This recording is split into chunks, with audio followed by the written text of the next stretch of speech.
Well, welcome back. Ukrainian President Zelensky will address the UN Security Council at 10 a.m. Eastern this morning. He is expected to accuse Russia of genocide. This after Zelensky toured Bucha, telling reporters that he wants to show the world what happened there. Yesterday, President Biden refused to call the attacks genocide. Watch. He is a war criminal, but we have to gather the information. We have to continue to provide Ukraine with the weapons they need to continue the fight, and we have to gather all the detail so this can be have a war crime trial. This guy is brutal, and what's happening in Bucha is outrageous. Up to Allah. No, I think it is a war crime. Joining me right now is Ohio Congressman Brad Wenstrup. He is a member of the Intelligence and House Ways and Means Committees. Congressman, it's good to see you. Thanks so much for being here this morning.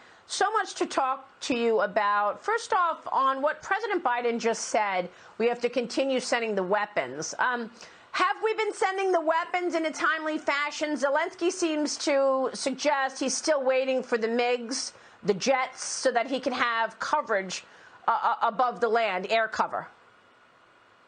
Yeah, well, a timely fashion, Maria, would have been before Putin actually engaged in Ukraine. It was very clear. Our intelligence community had it right.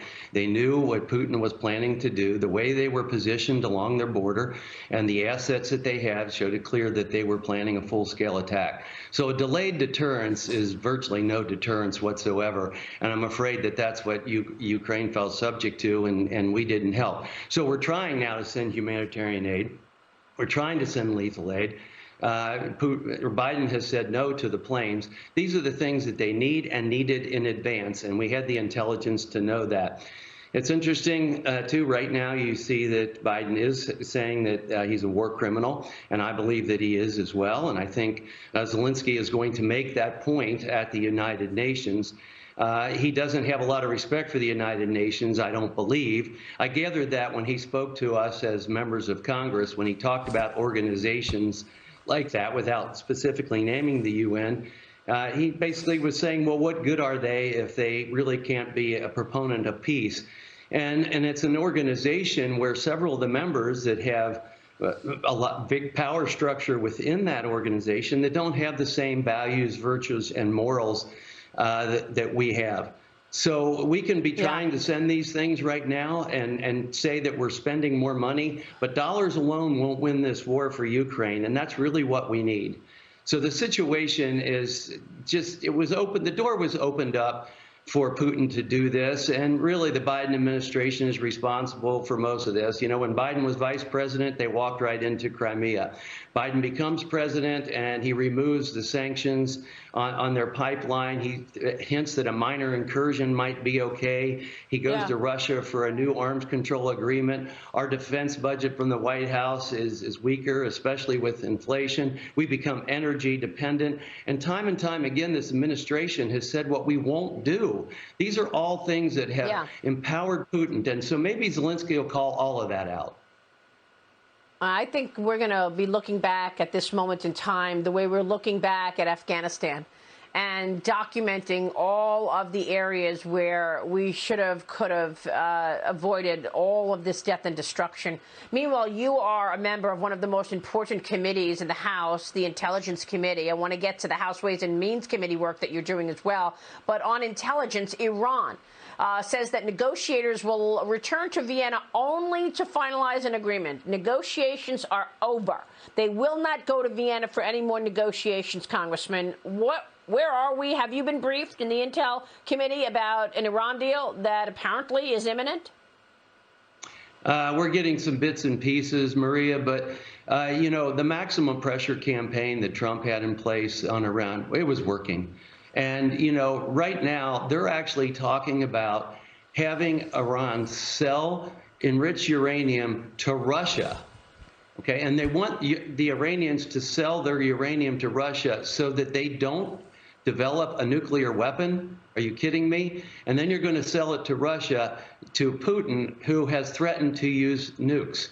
You can't make this up. You know, this is an administration of appeasement here, and it doesn't work. It never works with dictators.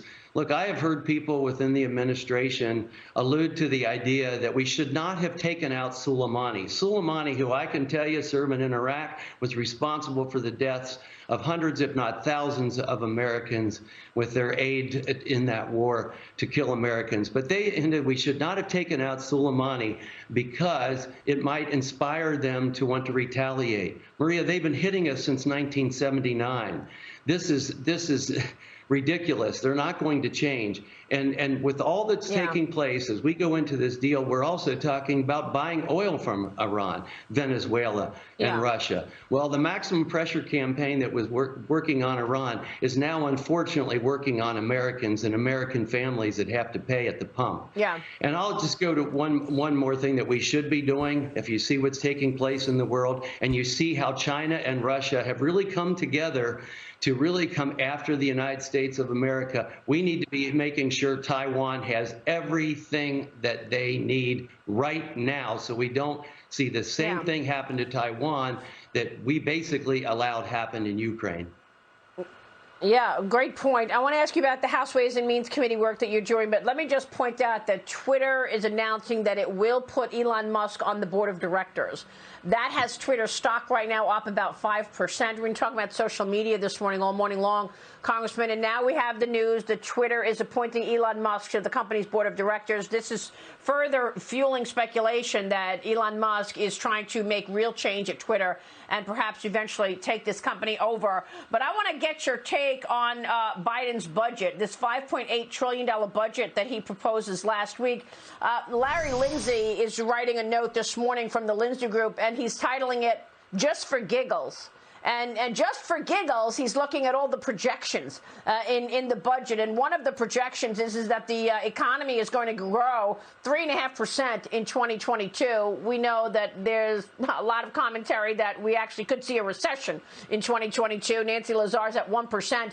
So what are your thoughts on this budget and all of these, pie in the sky expectations that the economy is going to grow, that interest rates are not going to move in the president's budget, where he is projecting a 20% increase for the IRS, and every agency has a double-digit increase except the Defense Department and Homeland Security. How is that possible?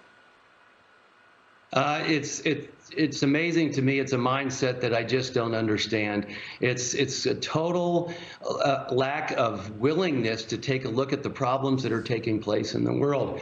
First of all, the Constitution spells out that, at least for Congress, the one constitutional duty that we do have is to provide for the defense of the country.